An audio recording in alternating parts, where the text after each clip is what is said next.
Okay, it's nitro buggy day. We're gonna rebuild some shocks because it's winter and we don't have a lot to do. No racing. I've got my JTP oils out from Jared Tebo.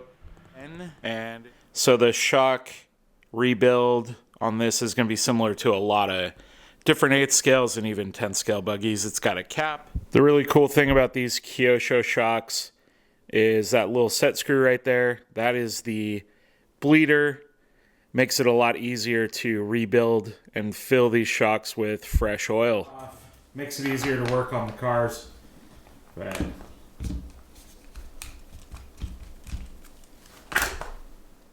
So the last time I raced my buggy, I did a 2-day race with a 30-minute A main. And check this out, I hadn't even noticed, but the entire rear end is currently loose. When working on your 8th scale, you only really need a few tools, so I'll show you a few things I use. For the shocks, I'll use a whole kit of Allen drivers. You can use the handle, but I like to use a little power tool that you can set the torque on. You're not going to strip anything.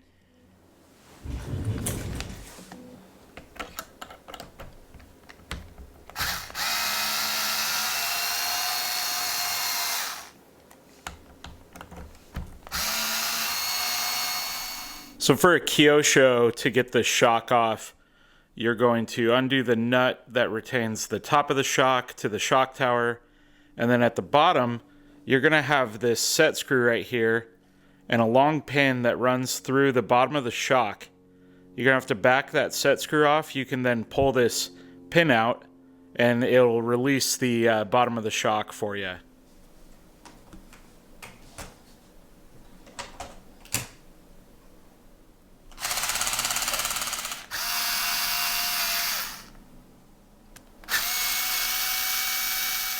Those are some dirty shocks. So what do you do with the old shock fluid after you get them off? Well, I like to drain them into an old bottle of Diet Dr. Pepper.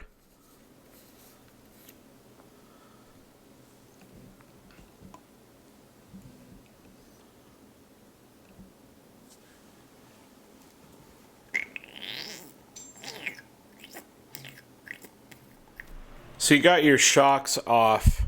Next, you're going to have to take off the spring retainer that's at the bottom of the shock. And then you're going to have to pop off the spring itself and then unscrew the cap. So I think I can do this one-handed so you can see it.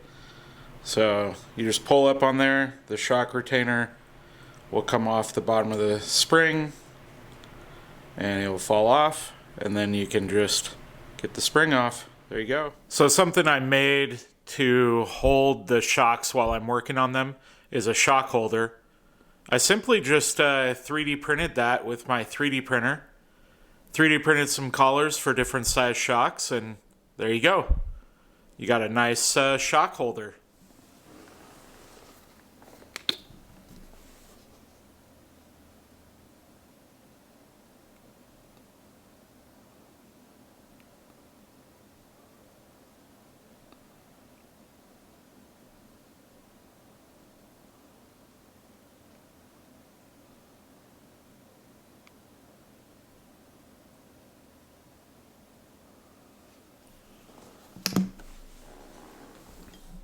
So I like to fill up the shock with oil to the top before I work the piston up and down. Then I'll fill it up a little bit farther.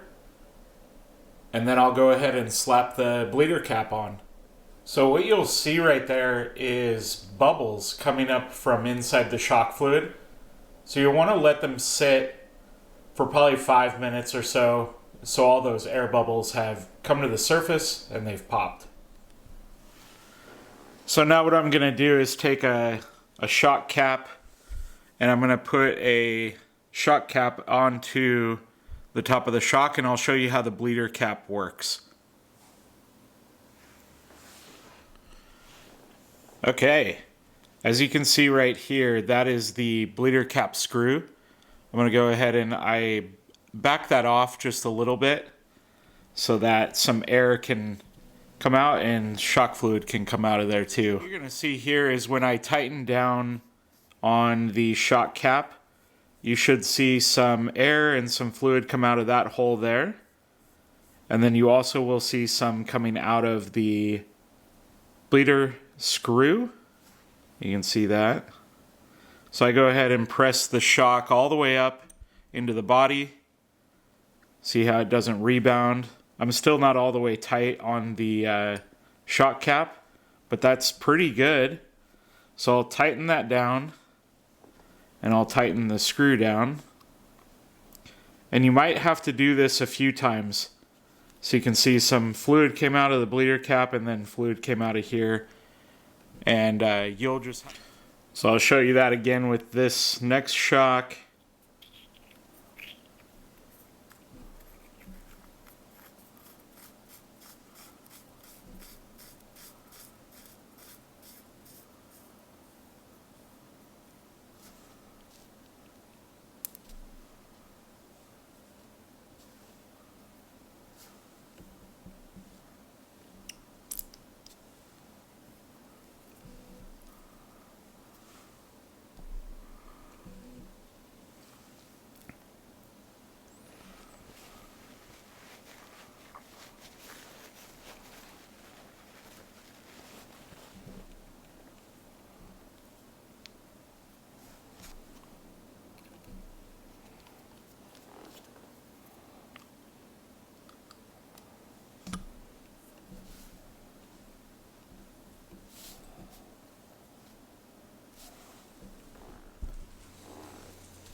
And there you have it.